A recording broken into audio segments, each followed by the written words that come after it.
And Senator-elect, congratulations, and welcome to Fox News Sunday. Thank you, Chris. Thank you for having me. Your big issue in this campaign was the fact that Mary Landrieu voted with Barack Obama 97% of the time. What do you think is the message that Louisiana voters sent last night? It is the exclamation mark on the message the American people sent on November the 4th. The American people do not like the agenda that Barack Obama has staked out for our country, nor do they like the effects of these policies. For example, Obamacare, which continues to punish particularly low-wage workers. We were the exclamation mark on a message all America has sent.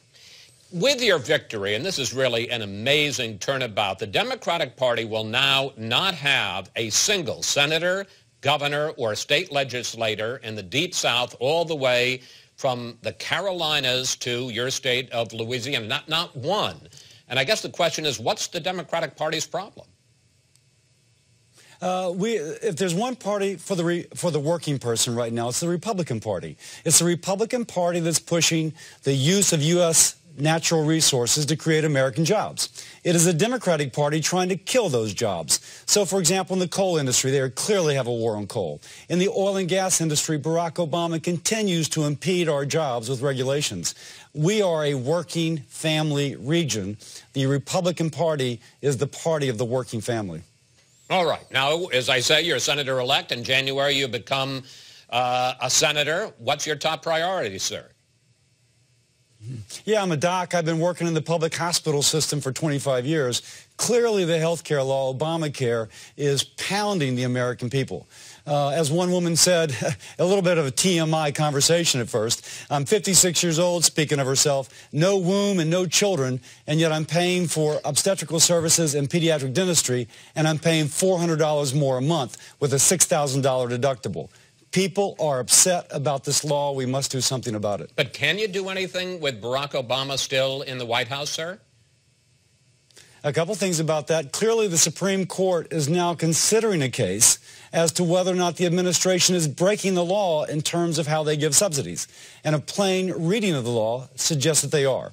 If they rule that the Supreme Court rules that the administration is breaking the law, it crashes in 30-some-odd states. Secondly, when you have Democrats like Harkin and Schumer saying that passing the law was a mistake, you also realize there's a political dynamic building. The American people want something different. You strongly oppose, along with a lot of other Republicans, the executive action that President Obama took that will defer deportations for millions of people in this country illegally. It looks now like the plan by Republican leaders in both the House and the Senate is they will fund the entire government through next September, but only fund the Department of Homeland Security, which handles immigration, till either February or March. Are you okay with that? I've been focused on December the 6th. On the face of it, I am. We have to consider this issue from a position of strength.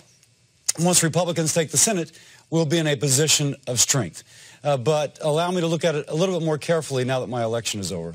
Finally, where do you put yourself on the spectrum of Republicans in the Senate? If on one end you've got Mitch McConnell, who talks about seeking compromise, and at the other end you've got Ted Cruz, who takes a much harder line, who will you be closer to in your approach? I represent the people of Louisiana, and it is their concern which is uppermost. I take my lead from the interest of my state and the interest of our country. I don't necessarily align with myself with anybody, and it sounds like campaign rhetoric. It is from the heart. I am here to represent the people of Louisiana, not to align with another senator. Senator-elect Cassidy, again, congratulations. Thank you. Thanks for talking with us, and we'll see you here in Washington.